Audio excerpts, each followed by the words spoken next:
Сәлем құрметті көрермендер, бүгін сіздермен өте жұмсақ, нәзік әрі дәмді молочная девочка тортын жасайтын боламыз. Осындай ерекше рецепттерді жіберіп алмас үшін ең алдымен каналыма жазылып, қоңыраушаны басып қойыңыз. Алдымен біз қоржықтарды дайындаймыз. Оған сары май, 3 жұмыртқа, разрыхитель, ұн, сгущенка және шым-шым тұз қажет болады. Мөлшерлерінің барлығын мен описание бөлімінде қалдырамын, міндетті түрде қараңыздар. Ең алдымен ыдысымызға 3 жұмыртқамызды салып, үстінен тұзымызды саламыз. Және де сгущенканы салып, шамамен 10 минуттай жақсылап ақ көбік болғанша біз миксерлейтін боламыз. Каналыма әлі де тіркеліп үлгермеген болсаңыз, подписаться батырмасын басып, қоңыраушаны басып қойыңыз, себебі алдағы уақытта керемет хит рецепттерді салатын боламын. Енді массамыздың үстіне біз бөлме температурасындағы жұмсақ сары майымызды саламыз. Және де ұнымызға қопыстықышымызды араластырып, 3 шай қасық қопыстықыш қажет болады. Жақсылап араластырып, біз жаңағы массамызға, ыдысымызға саламыз. Оның барлығын бірден салуға болмайды. 3-ге немесе 2-ге бөліп салып отырыңыздар.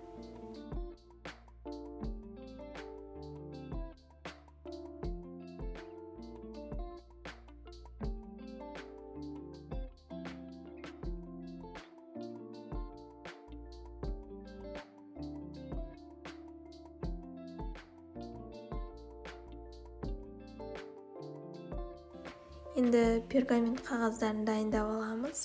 Және де мен кальцоны пайдаланамын. Сіздер де солай пайдаланыңыздар, немесе ручканың көмегімен дөңгелек етіп сызып алыңыздар.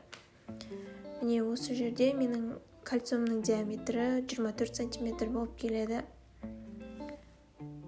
Осылай әр пергамент қағазына шамамен азыздан 4 қасықтай қосамыз.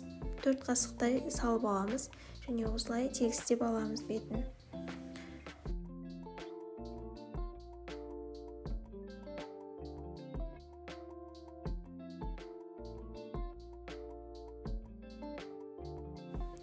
Міне бізде 4 қасықтан 7 коржик шығады.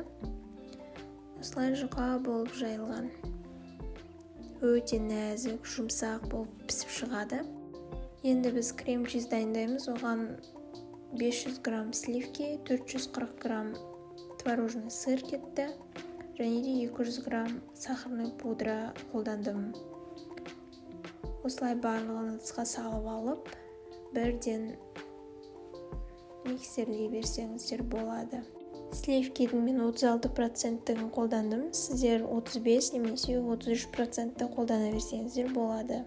Осылай ақырындап креміміз қоюланады. Енді тортты жинайтын боламыз. Кальцомызды дайындап аламыз. Ең астына крем жағамыз, себебі тортымыз тайып кетпеу керек. Және де астына осындай қатты подложка қоямыз. Осылай коржиктарымызды дәл видеодағыдай жинайтын боламыз.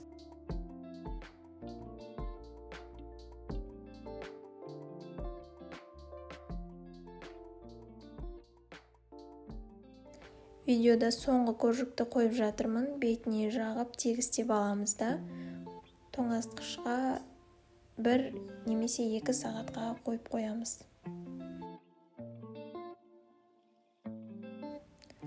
Кремнен міндетті түрде артылады. Менде осынша мөлшерде артылды. Енді мен оны красительмен, сары красительмен бояйтын боламын. Торттың түсін сары болған қаладым.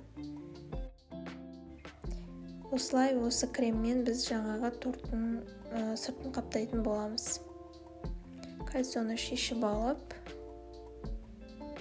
сары кремімізді бетіне жағып, тегістеп алатын боламыз.